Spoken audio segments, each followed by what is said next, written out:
Nick Marshall had always been fascinated by women. Ever since he was a kid, he would wander backstage, sneaking into the dressing rooms of dancers, since his mother worked in the world of theater and performance. Women in lingerie were simply a normal part of his everyday life. From a young age, he was everything to his mom, and to the dancers, he became a kind of good luck charm. Constant attention from women quickly turned Nick into a charming ladies' man. He was convinced he knew absolutely everything about women. Every morning he was woken up by his housekeeper, whom he casually called Baby. She would collect the dirty laundry, half-empty glasses of whiskey, leftovers, and the clothes of different women, tossing everything straight into the wash. At work, Nick rarely showed up before 10. He was an ad man, and one of the best in the business. Today was supposed to be his big break. His colleague Morgan and a group of loyal secretaries were already congratulating Nick on his expected promotion. Fired up with excitement, he walked into the office of his boss, Dan Van Maker, ready to celebrate. But instead of a promotion, he got hit with an unexpected twist. From now on, the company's biggest clients would be women, and that changed the rules of the game. The position of creative director, which Nick had been aiming for, went to a woman. A true advertising shark, Darcy McGuire, had just left another firm, and now she was stepping into the role at their company. Nick was, to put it lightly, not thrilled. But there was nothing he could do. The only chance he had was to wait for the right moment, outshine Darcy, and take her spot. After the unpleasant meeting, he headed to the wedding of his ex-wife, Gigi. There, another surprise awaited him. While the newlyweds were on their honeymoon, his 16-year-old daughter, Alex, would be living with him. Their relationship was far from perfect, and neither of them was happy about this new arrangement. Back at the office, Nick found out Darcy had already arrived. She immediately took charge and handed out boxes filled with women's products, everything from nail polish to pantyhose. By morning, every employee had to come up with a strategy to sell them. Nick had always believed he knew women like the back of his hand, but now it seemed he was badly mistaken. At home, he drowned his stress with wine, cranked up the music, and tried to make sense of all the feminine products. Things weren't going well. In frustration, he dug through Alex's backpack and found a CD filled with girly teenage pop hits. After a few more glasses, Nick decided, time to go all in. Half drunk, he slapped a pore strip on his nose, worked mousse into his hair, brushed on mascara, painted his nails, and, since he'd already started, decided to finish the experiment by waxing his leg. The pain was brutal, but he gritted his teeth, slipped into pantyhose, and kept going. Just as he was about to try on a bra, Alex walked in with her boyfriend. Moments later, they were arguing. And not because of her father's bizarre antics. Furious, she accused him of being selfish and said he did not even care enough to remember her boyfriend's name. Nick wanted to prove her wrong. He rushed to call out the name, hoping to show he wasn't indifferent. But he stepped on some bath beads, slipped, and went crashing into a tub full of water. As if that wasn't enough, the hairdryer in his hand fell in with him. Electricity jolted through his body, and Nick blacked out until the next morning. He woke to his housekeeper's familiar grumbling. But when he asked her to stop nagging, she looked puzzled. She hadn't said a word. Confused, Nick headed to work. On the way out, the concierge greeted him with a few cheeky jokes. But Nick had already heard one of them inside his head before she even opened her mouth. Deciding to take a walk, he found himself in a crowd of women. And that's when it hit him. He could hear their thoughts. At the office, things got even worse. The flood of female voices crashed into him like a tsunami, and none of it was flattering. The image of the smooth ladies' man shattered in minutes. Nick even noticed that Erin, the quiet delivery girl, felt completely invisible and was seriously considering a tragic end to her story. The only strange exception was the secretaries. Their heads were completely silent. Panicked, Nick confided in Morgan. But Morgan just laughed it off as another one of Nick's pranks. Instead of offering help, he dragged Nick into a meeting led by Darcy and told him to stop acting like a fool. At the meeting, everyone had to pitch an idea for how to promote women's products. Nick, true to his usual style, suggested a commercial where a naked woman stood under a waterfall, all to advertise lipstick. But before anyone even reacted, he already heard his colleagues tearing him apart in their heads. Nick fell silent. Trying to save himself, he picked up on a colleague's thought. A woman doesn't take headache pills because she actually has a headache. She takes them to avoid intimacy with her husband. Nick voiced that idea as if it were his own. Darcy noted it was clever, but it didn't spark much excitement. She politely praised him, but Nick knew the truth. He had failed. His head was about to explode from the endless noise of women's thoughts. He couldn't focus, couldn't think about anything, couldn't even relax. In despair, he rushed home and ruined Alex's evening by forbidding her to go to prom with her boyfriend. After that, he once again went through his insane self-care ritual: pore strips, mousse, pantyhose, the whole list. But this time, he took it even further. With a hairdryer in hand, Nick stepped out onto the balcony in the middle of a storm, hoping lightning would strike him and take away this strange gift. The universe didn't let him down. A bolt hit the dryer, knocking him off his feet. He blacked out. The next morning he woke up hopeful, thinking maybe it was all over, but he couldn't test it right away. For the first time ever, there wasn't a single woman around. No baby, no Flo, nobody. To make sure, Nick rushed to the nearest supermarket, where there were always plenty of women, and the moment he stepped inside, the buzzing voices flooded his head again. Lightning hadn't fixed a thing. Panicked, he hurried to see his former marriage counselor, the one he and his ex-wife used to visit. Using odd but convincing methods, he proved to her that he really could hear women's thoughts, but instead of being shocked, she gave him a revelation. This wasn't a curse, it was a superpower. With this gift, he could influence, manipulate, and get anything he wanted. It didn't take long to convince Nick.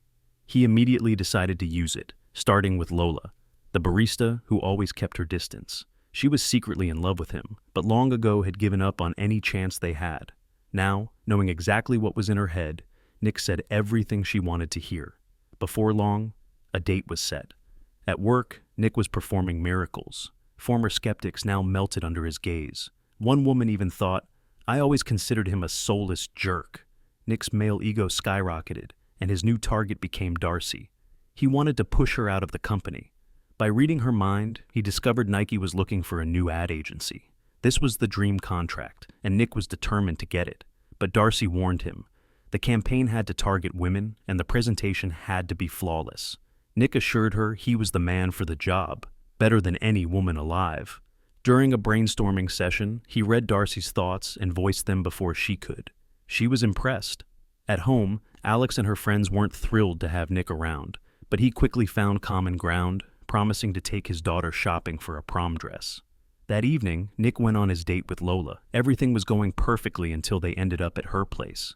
The problem was, he could hear every single one of her thoughts, and with such an attractive woman right in front of him, it was impossible to focus. But Nick didn't give up.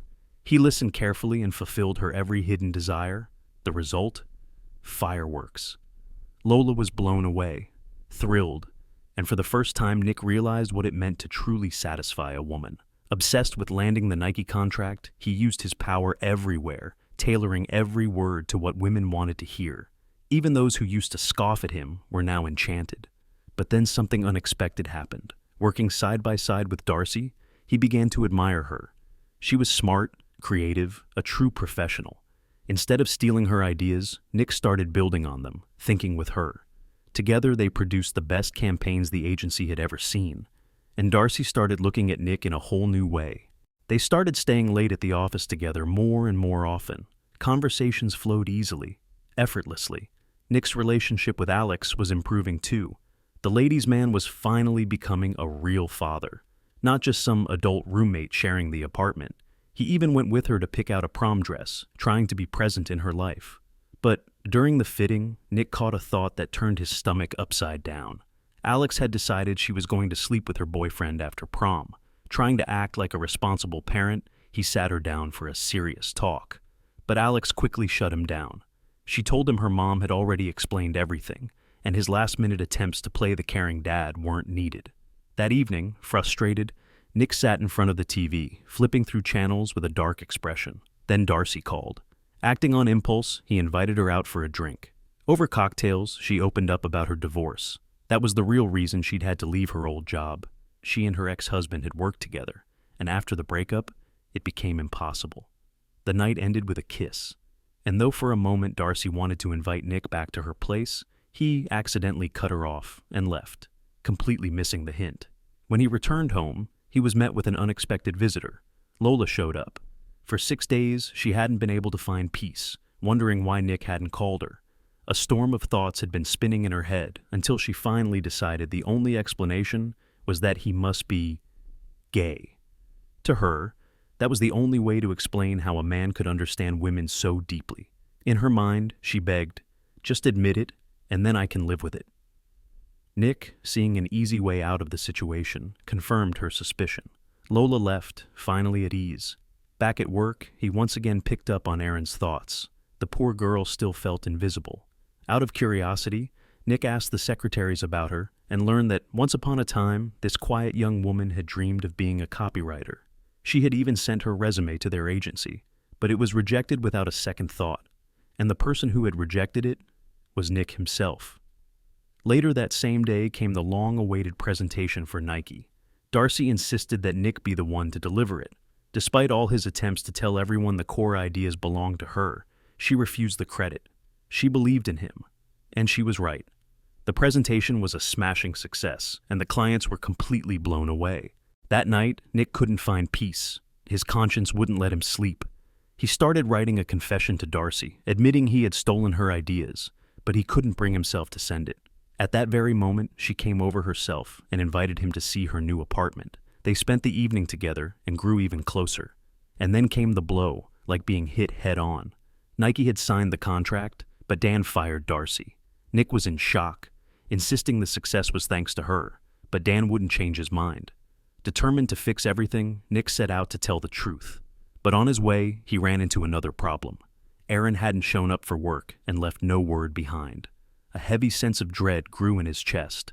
Fearing the worst, he changed course and headed straight to Erin's apartment in Chinatown. The streets twisted like a maze, but a kind elderly Chinese woman pointed him in the right direction. With every step, Nick prayed he wasn't too late.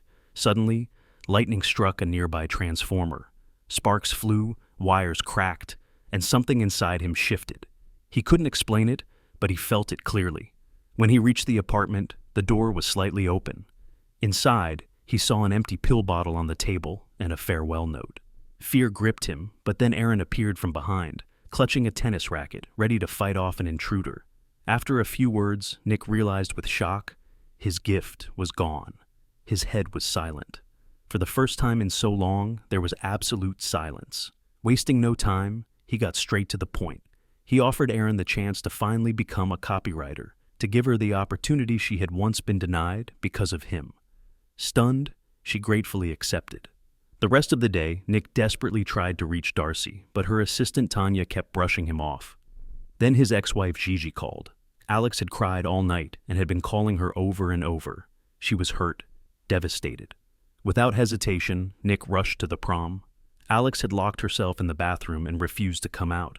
She had changed her mind about spending the night with her boyfriend, and the moment he realized it, he dumped her, disappearing as if he had some urgent meeting.